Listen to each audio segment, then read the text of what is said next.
નમસ્તે વિદ્યાર્થી મિત્રો, ધોરણ 11 કોમર્સ વિષય એસપીસીસી એકમ નંબર 3 કંપનીની સ્થાપના વિધિ.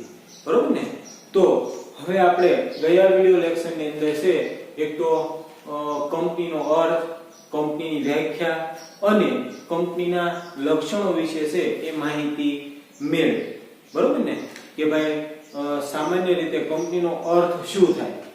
તો ભાઈ કંપની ધારાની અંદર છે એ કંપનીનો કોઈ અર્થ છે દર્શાવેલો નથી, પણ એક બ્રિટિશ કોમન લો મુજબ છે એ કંપનીના બે અર્થો છે. બરોબર ને? કે ભાઈ કૃત્રિમ વ્યક્તિત્વ અને કાયદાકીય વ્યક્તિત્વ. પછી આપણે છે એ કંપનીની વ્યાખ્યા જોઈ કે ભાઈ કંપની એટલે શું?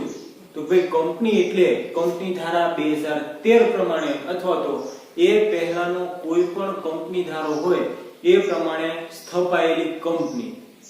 અને અત્યારે છે તો ભાઈ સંપૂર્ણપણે છે એ 2013 નો કંપની ધારો છે એ લાગુ કરવામાં આવેલો છે. આમના પછી આપણે છે એ કંપનીના લક્ષણો જોઈએ કે ભાઈ કંપની છે એ કૃત્રિમ વ્યક્તિત્વ ધરાવે છે, કાયદાકીય વ્યક્તિત્વ ધરાવે છે, પોતે છે એક સ્વતંત્ર વ્યક્તિ છે. બરાબર? એટલા માટે એના પણ ઘણા બધા છે એ લક્ષણો આપણે જોયા હતા કે ભાઈ કંપની છે અલગ મિલકત ધારણ કરી શકે, નાણાકીય વ્યવસ્થા છે આપોઆપ કરી શકે. બરાબર? એનું સંચાલન છે પોતે જાતે છે એ કરી શકે. કંપની છે એ અન્ય વ્યક્તિ ઉપર છે એ દાવો કરી શકે અને કંપની ઉપર પણ દાવો છે એ થઈ શકે છે. પછી શેરોનું છે એ હસ્તાંતરણ પણ કંપની છે એ નિયમન પત્રની જોગવાઈઓને આધીન છે એ કરી શકે છે. તો આવા આપણે ઘણા બધા છે એ કંપનીના લક્ષણો પણ જોયા હતા. હવે આપણે છે આ મુદ્દો જોવાનો છે કે ભાઈ કંપનીની સ્થાપના વિધિ, કે ભાઈ કંપની છે એની સ્થાપના કઈ રીતે કરી શકાય.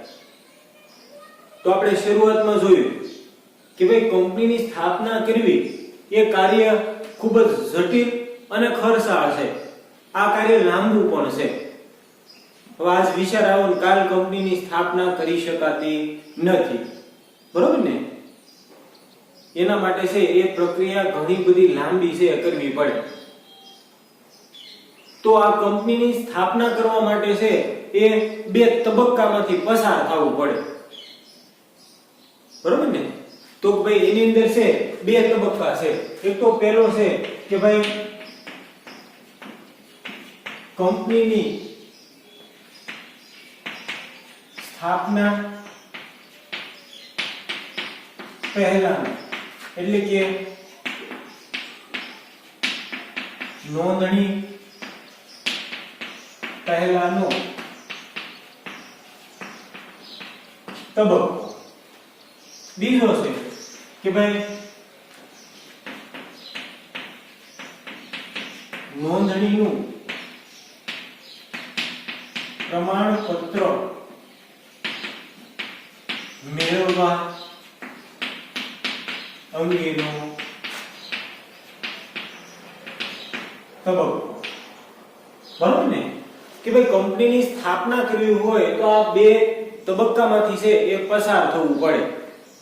એની અંદર પહેલો તબક્કો છે કે ભાઈ કંપનીની સ્થાપના પહેલાનો તબક્કો અથવા તો નોંધણી પહેલાનો તબક્કો. કે ભાઈ કંપનીની સ્થાપના કરવી હોય તો એની ઉપર છે એ પહેલા તો ઘણા બધા વિચારો કરવા પડે. બરોબર ને? આ વિચારોની અંદર એવું લાગે કે ભાઈ ના આ કંપની સ્થાપવી યોગ્ય છે, આના કારણે સમાજને છે એ અથવા તો સમાજના લોકોને કઈ નુકસાન નહીં થાય પણ ફાયદો થશે. બરોબર ને? તો એ પહેલો તબક્કો છે. પછી આ નોંધણીનું પ્રમાણપત્ર મેળવવાનો અંગેનો તબક્કો. કે ભાઈ આની અંદર છે પહેલા તબક્કાની અંદર ઘણા બધા નિષ્ણાત વ્યક્તિઓ છે એ ચર્ચા વિચારણા કરશે.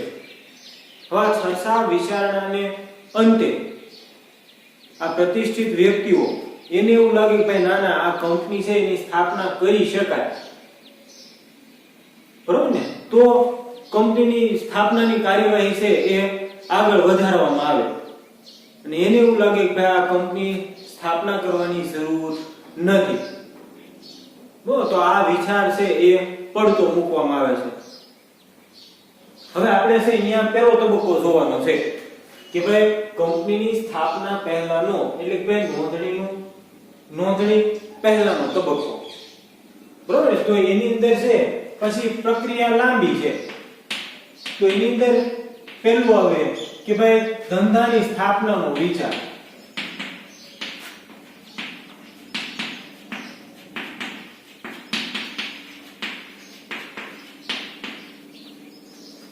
બરોબર ને. આ પહેલા તબક્કાનો પહેલો મુદ્દો છે ભાઈ ધંધાની સ્થાપનાનો વિચાર. કે ભાઈ કોઈ પણ એક વ્યક્તિ અથવા તો વ્યક્તિઓનું જૂથ બે ચાર જણા ભેગા મળી અને સૌપ્રથમ તો આ ધંધાની સ્થાપનાનો વિચાર કરશે કે આપણે આવો ધંધો છે એ શરૂ કરવો છે. એની અંદર હું કરી શકાય અથવા તો નિષ્ણાત વ્યક્તિઓ છે એની રાય લેવામાં આવે કે ભાઈ તમે આની અંદર શું કહી શકો. બરોબર ને. તો સૌપ્રથમ છે એક ભાઈ વ્યક્તિના મગજની અંદર એવો વિચાર આવે કે ભાઈ આપણે છે આ ધંધાની સ્થાપના કરવી છે તો એનાથી ફાયદો થશે કે નુકસાન થશે. બરોબર. તો સૌપ્રથમ છે એ ધંધાની સ્થાપનાનો વિચાર કે ભાઈ જે પ્રવર્તક કોને કહેવાય તો ભાઈ જે ધંધાની સ્થાપના કરે છે એને પ્રવર્તક, પ્રયોજક કે સ્થાપક તરીકે છે એ ઓળખવામાં આવે છે. કે ભાઈ વિચાર આવે છે એટલા માટે આ કંપનીને છે એ જે પ્રવર્તક છે એનો માનસ પુત્ર કહેવામાં આવે છે. માનસ પુત્ર એટલે કે ભાઈ મનમાં વિચાર આવ્યો છે. આ મનના વિચારના કારણે છે એ કંપનીનો ઉદ્ભવ થયો છે. બરોબર. એટલા માટે છે આ પ્રવર્તક છે એ કંપનીને પ્રવર્તકનો માનસ પુત્ર તરીકે ઓળખવામાં આવે છે. ભાઈ સૌપ્રથમ છે એ કોઈ વ્યક્તિ અથવા તો વ્યક્તિના સમૂહને છે એ ધંધાની સ્થાપનાનો વિચાર છે એ ઉદ્ભવે છે. આ વિચાર ઉદ્ભવ્યા પછી તો ભાઈ પછી બીજો તબક્કો આવે કે ભાઈ પ્રાથમિક તપાસ.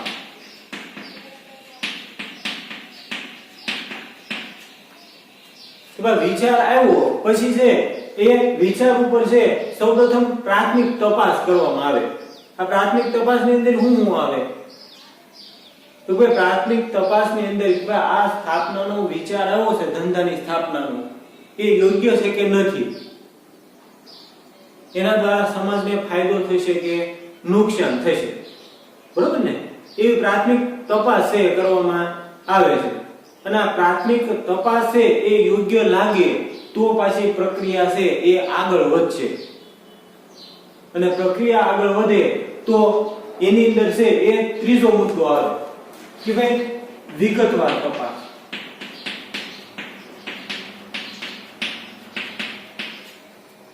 કે ભાઈ એની ઉપર છે એ વિગતવાર તપાસ કરવામાં આવે. જો વિગતવાર તપાસ કરવામાં ન આવે તો કંપની છે એની અંદર ઘણું બધું નુકસાન જવાની શક્યતા છે એ રહેલી છે.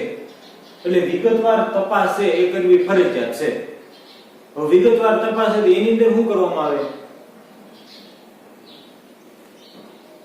તો કે ભાઈ એની અંદર ટૂંકમાં આપણને કાચો માલ મળી રહે, આપણું ઉત્પાદન કેટલું રહેશે, વેચાણ કેટલું થશે, લાંબા ગાળે ફાયદો થશે કે નુકસાન થશે, લાંબા ગાળે સમાજની અંદર ફાયદો થશે કે નુકસાન થશે, આપણે જે વસ્તુનું ઉત્પાદન કરીએ છીએ એની સમાજની અંદર છે એ માંગ કેવી રહેશે. બરોબર ને. આવી બધી છે એ વિગતવાર તપાસ કરવામાં આવે અને વિગતવાર તપાસ કરવામાં આવે તો ખબર પણ પડે કે ભાઈ લાંબા ગાળે આપણને ફાયદો થશે કે નુકસાન થશે. બરોબર. એટલા માટે છે આ વિગતવાર તપાસ કરવામાં આવે. હવે વિગતવાર તપાસ કર્યા પછી ચોથો મુદ્દો આવશે કે ભાઈ સંસાધનોની સગવડ.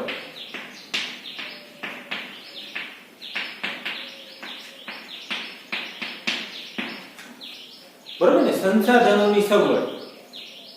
તો સંસાધનની અંદર શું આવે તો કે કાચો માલ આવે, કંપનીની અંદર જે યંત્રો હોય એ યંત્રો આવે, પછી કંપની છે એ કઈ જગ્યામાં સ્થપાશે.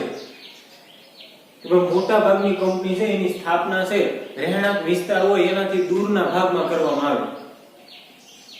તો કે એના સાધનો મળી રહેશે, જમીન મળી રહેશે, મકાન કઈ રીતે તૈયાર કરશું, તો આ બધા સંસાધનો છે, બરોબર ને? તો ભાઈ એની સગવડતા આપણને મળશે કે નહીં મળે, બરોબર ને? તો એના ઉપર છે એ વિચાર કરવામાં આવે. હવે આ વિચાર કર્યા પછી તો ભાઈ મુખ્ય મુદ્દો આવે, બરોબર ને? કે ભાઈ પાંચમો મુદ્દો કે ભાઈ નાણાકીય સગવડ.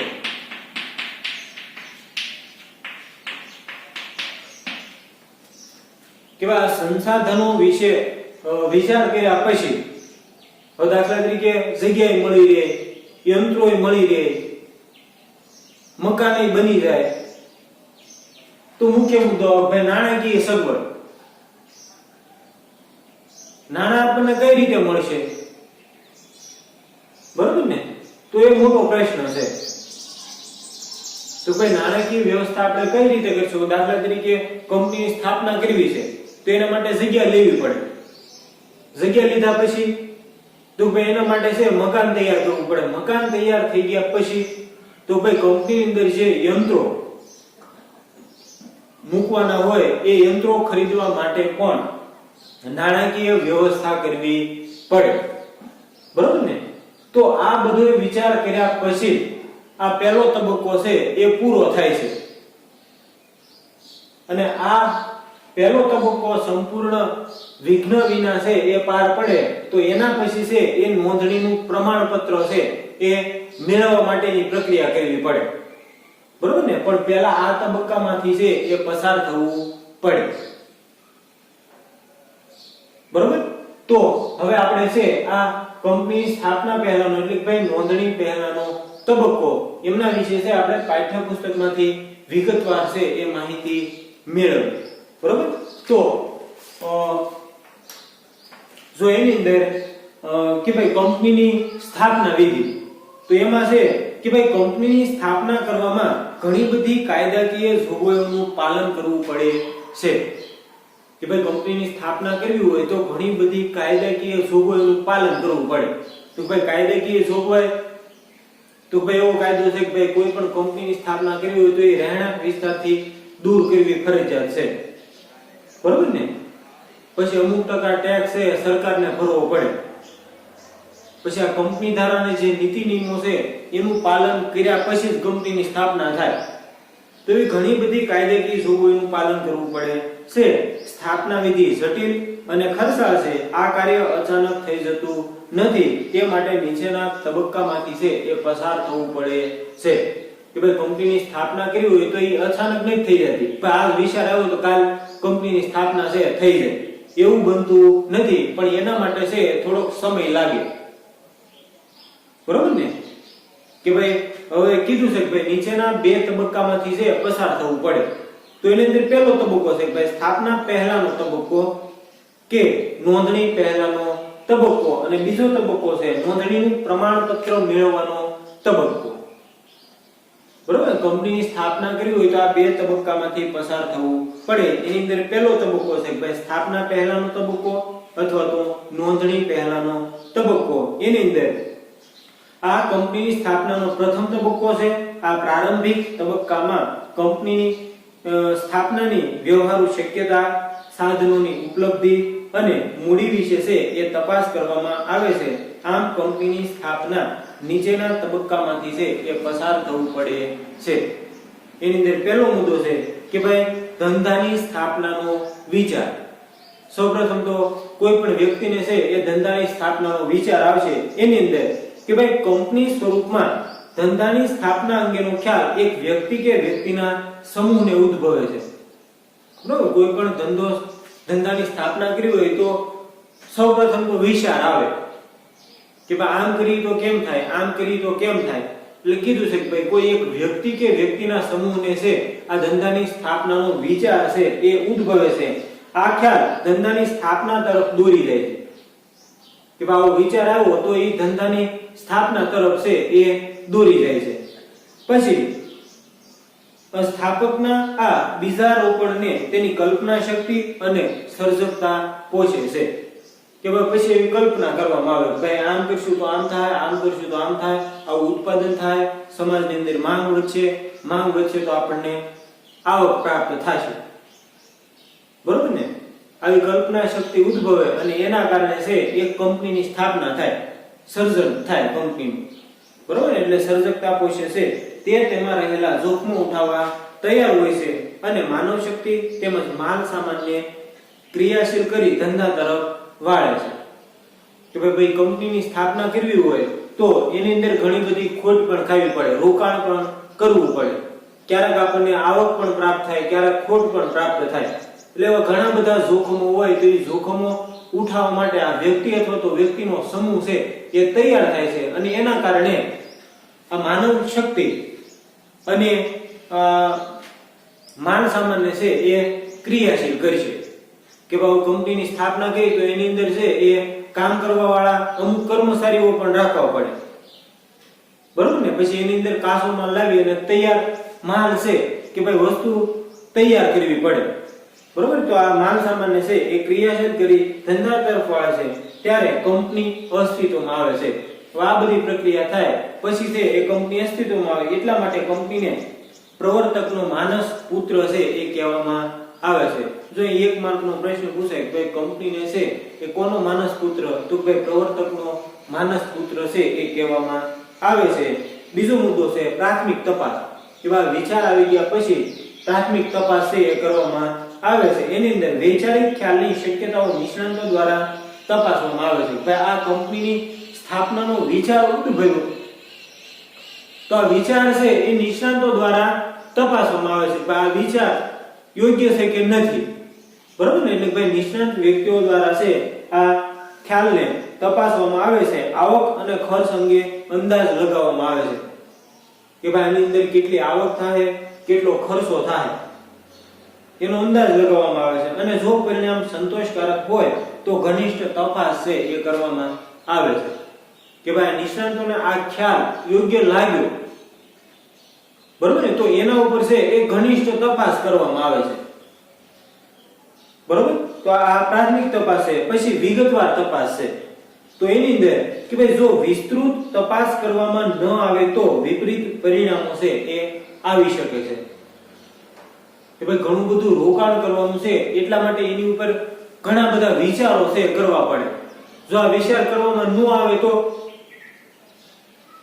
2 મહિના, 4 મહિના, 5 મહિના, 7 મહિનાની અંદર કંપની બંધ થઈ જાય, ઘણું બધું છે એ નુકસાન પણ થાય, બરોબર. એટલા માટે કીધું છે કે ભાઈ જો વિસ્તૃત તપાસ કરવામાં ન આવે તો વિપરીત પરિણામો પણ આવી શકે છે. સરકારની નીતિ, કાનૂની નિયંત્રણો, કાચા માલની ઉપલબ્ધિ, માંગ અને પુરવઠાની સ્થિતિ, સહાયક સેવાઓની સગવડ વગેરે બાબતો અંગે છે એ ચકાસણી કરી તપાસ કરાય છે કે ભાઈ સમાજની અંદર જેટલી વસ્તુ છે એની માંગ છે એ પ્રમાણમાં આપણને કાચો માલ મળી રહેશે કે નહીં મળી રહે. પછી આપણે જે કંપનીની સ્થાપના કરીએ છીએ એની અંદર સરકારની નીતિ છે એનું પાલન આપણે કરી શકશું કે નહીં કરી શકીએ, બરોબર. એવી ઘનિષ્ઠ તપાસ છે એ કરવામાં આવે છે. વિગતવાર તપાસથી ચિત્ર સ્પષ્ટ બને છે અને આગળ વધુ કે યોજના પડતી મૂકવી તે અંગે નિર્ણય લેવાય છે. હવે ઘનિષ્ઠ તપાસ કર્યા પછી આજે સ્થાપના કરવાનો વિચાર આવ્યો એને ટૂંકમાં છે એ ભવિષ્યની અંદર આપણી કંપની હાલશે કે નહીં હાલે એવા એંધાણ છે એને મળી જાય. એટલે નક્કી કરી લે કે આપણે આ યોજના છે એ ચાલુ રાખવી, પડતી મૂકવી, બરોબર ને. જો એને એવું લાગે કે ભાઈ પરિણામો સારા આવશે તો યોજના છે એ એમના ચાલુ રાખવામાં આવે. એના પછીનો તબક્કો છે કે ભાઈ સંસાધનોની સગવડ. તો એની અંદર કે ભાઈ પ્રોજેક્ટને આગળ ધપાવવાનો નિર્ણય લેવામાં આવે ત્યારે જરૂરી સંસાધનો જેમ કે મશીનરી, સાધનો, જમીન વગેરેની વ્યવસ્થા કરવા પત્ર વ્યવહાર, કરાર અને અન્ય જરૂરી વિધિઓ છે એ કરવામાં આવે છે. કે ભાઈ યોજના છે આગળ વધારવાની હોય તો સંસાધનોની સગવડ કે ભાઈ યંત્રો છે, મકાન છે, જમીન છે, કાચો માલ છે, બરોબર ને. આના માટે છે એ અન્ય વ્યક્તિઓ સાથે કરાર અને ચર્ચા વિચારણા છે એ કરવામાં આવે છે. એમના પછીનો છેલ્લો તબક્કો છે નાણાકીય વ્યવસ્થા. કે આ બધું મેળવવા માટે સૌપ્રથમ તો નાણાકીય વ્યવસ્થા કરવી જરૂરી છે. જો નાણાકીય વ્યવસ્થા થાય તો કંપનીની સ્થાપના થાય અને નાણાકીય વ્યવસ્થા ન થાય તો કંપનીની સ્થાપના થતી નથી. તો નાણાકીય વ્યવસ્થા છે કે ભાઈ જે સાધનો કે મિલકતો ખરીદવા માટે અને સ્થાપના અંગેના જરૂરી ખર્ચાઓ આવશ્યક બનશે તે અંગે નાણાકીય બાબતોની વિચારણા હાથ ધરાય છે કે ભાઈ કંપનીની સ્થાપના વખતે જે ખર્ચ થાય છે એ ખર્ચ આપણે કરી શકશું કે નહીં કરી શકીએ, બરોબર ને? જો ખર્ચ કરીએ કેમ હોય તો કંપનીની સ્થાપના કરવા માટેની તૈયારી કરવામાં આવે છે, એટલે કે ભાઈ બીજા તબક્કા માટે તૈયાર થવું પડે, એટલે કે ભાઈ નોંધણીનું પ્રમાણપત્ર મેળવવા અંગેનો તબક્કો, બરોબર ને? તો અહીંયા આપણે છે આ પહેલો તબક્કો કે ભાઈ કંપનીની સ્થાપના પહેલાનો અથવા તો નોંધણી પહેલાનો તબક્કો એ આપણે અહીંયા પૂર્ણ કરીએ છીએ, બરોબર ને? હવે પછી આપણે છે એ નોંધણીનું પ્રમાણપત્ર મેળવવા અંગેનો તબક્કો એમના વિશે છે માહિતી મેળવવાની છે, પણ આપણે એમના વિશે છે એ હવે પછીના વિડિયો લેક્ચરની અંદર છે એ માહિતી મેળવશું.